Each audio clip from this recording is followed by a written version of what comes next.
Good morning students, welcome to my channel dreams make real.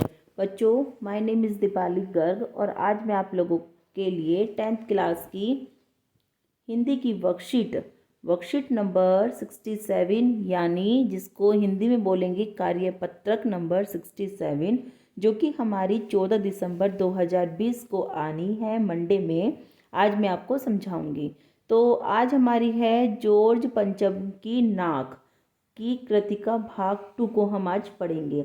बच्चों, अब हम एक नया पाठ जॉर्ज पंचम की नाक, जो एक व्यंग विधा है, जिसके लेखक कमलेश्वर जी हैं। कौन है इनके लेखक? कमलेश्वर जी हैं। हास्य विनोद शैली, यानी कि हास्य विनोद क्या होता है? हंसी मजाक में अपनी बात को कहना कि किसी को बुरा भी न लगे, ऐसी रचना को व्यंग कहते हैं। मतलब हंसी मजाक में अपनी बात को कह देते हैं और किसी को बुरा भी नहीं लगता है जो बात उनको कहनी होती है। इसको क्या कहते हैं? व्यंग कहते हैं।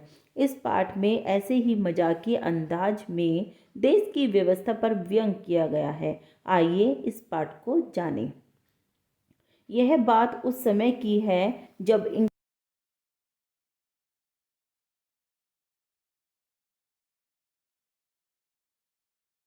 थी अपने पति के साथ हिंदुस्तान। तो अखबारों में उनकी चर्चा हो रही थी।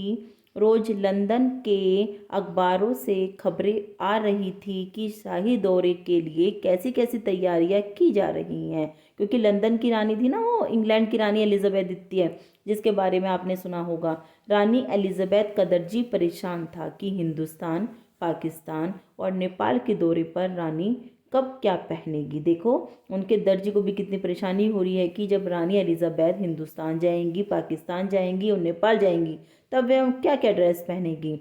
उनका सेक्रेटरी और शायद जासूस भी उनके पहले ही इस महाद्वीप का तूफानी दौरा करने वाले थे। आखिर कोई मजाक तो था नहीं। जमाना चूंकि नया था, फौज फाटे के साथ निकलने के दिन बीत चुके थे, इसीलिए फोटोग्राफरों की फौज तैयार हो रही थी। इंग्लैंड के अखबारों को कतरने हिंदुस्तानी अखबारों में दूसरे दिन चिपकी नजर आती थी कि रानी ने एक ऐसा हल्के नीले रंग का सूट बनवाया है जिसका रेशमी कपड़ा हिंदुस्तान से मंगाया गया है। देखो, रानी ने एक ऐसे हल्के नीले रंग का सूट बनवाया है जिसका रेशमी कपड़ा कहाँ से मंगवाया गया है? हिंदुस्तान से मंगवाया गया है। कि करीब 400 पाउंड खर्चा उस सूट पर आया है। रानी एलिजाबेथ की जन्मपत्री भी छपी, प्रिंस फिलिप के कारनामे छपे, और तो और उनके नौकरों, बावर्चियों, खानसामों, अंगरक्षकों की पूरी जीवनियां देखने में आई। शाही महल में रहने और पलने वाले कुत्तों तक की तस्वीरें अखबारों में छप गई।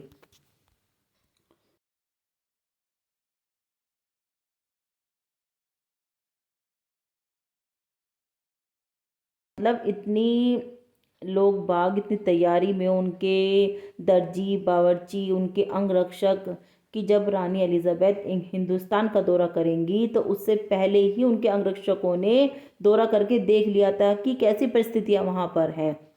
इन खबरों से हिंदुस्तान में सनसनी फैल रही थी। राजधानी में तहलका मचा हुआ था। जो रानी 5,000 रुपये का रेशमी सूट पहनकर पालम के हवाई अड्डे पर उतरेगी, उसके लिए कुछ तो होना ही चाहिए। कुछ क्या, बहुत कुछ होना चाहिए।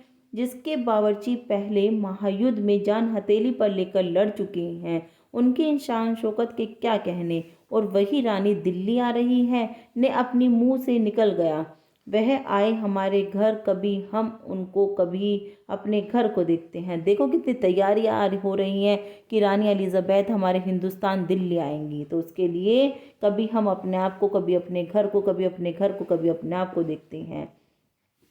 शब्दार्थ हैं कि खानसामों कहते हैं खाने की सामग्री का प्रबंध कराने वाले नौकर जो होते हैं, रसोइया होते हैं, उनको खानसामों बोला जाता है। तो बच्चों, इसी तरह से बेसाख्ता होता है स्वाभाविक रूप से। ये कठिन शब्द थे जिनके मतलब शब्दार्थ भी आपको बता दिए गए हैं। अब कुछ बहुत ही आसान से हमारे 3 प्रश्न दिए गए हैं। देखो, यहाँ पर नंबरिंग थोड़ी गलत है, 1 2 और उसके बाद 3 और 4 होगा यहाँ पर। तो इसके देखो उत्तर हमने नीचे लिख लिए हैं। किसकी फौज तैयार हो रही थी और क्यों?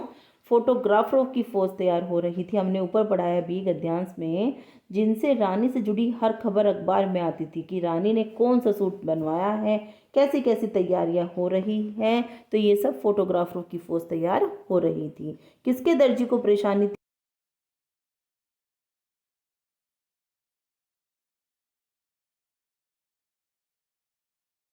हिंदुस्तान, पाकिस्तान और नेपाल के दौरे पर क्या पहनेगी? हिंदुस्तान में सनसनी क्यों फैल गई थी? बताइए बच्चों, हमने पढ़ा है ऊपर।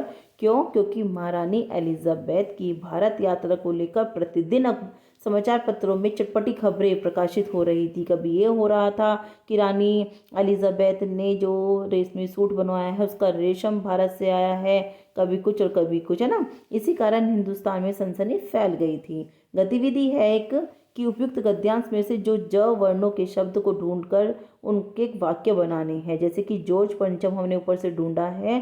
प्रस्तुत गद्यांश जॉर्ज पंचम की नाक से लिया गया है। ये तो ऊपर ही दिया गया है आपको सबसे पहले ही। जासूस गुप्त, जासूस के बारे में बच्चों देख लेते हैं। गुप्त रूप से किसी चीज का पता लगाने वाले को जासूस या गुप्तचर कहा जाता है। कहते हैं ना, कोई घर की बात होती है तो घर का जासूस है, मतलब जो हमें बात बतानी नहीं होती उसका भी पता इसको चल जाता है कहीं ना कहीं से। जासूस ऐसे ही होते हैं, कहीं ना कहीं से बातों की खबर निकाल ही लेते हैं। राजस्थानी राजधानी, जैसे कि हमारे देश की राजधानी दिल्ली है। तो जन्मपत्री है जो भी ज से निकला है वर्ण से। शादी के समय हिंदुओं में लड़कों लड़कियों की जन्मपत्री मिलाई जाती है। तो बच्चों इस तरह से बहुत ही आसान से 4 प्रश्न दिए गए थे और हमने इस गद्यांश को पढ़ लिया है, समझ लिया है। और बच्चों अगर आपको वर्कशीट अच्छी लग रही है तो वीडियो को लाइक और चैनल को सब्सक्राइब जरूर करना। Thank you.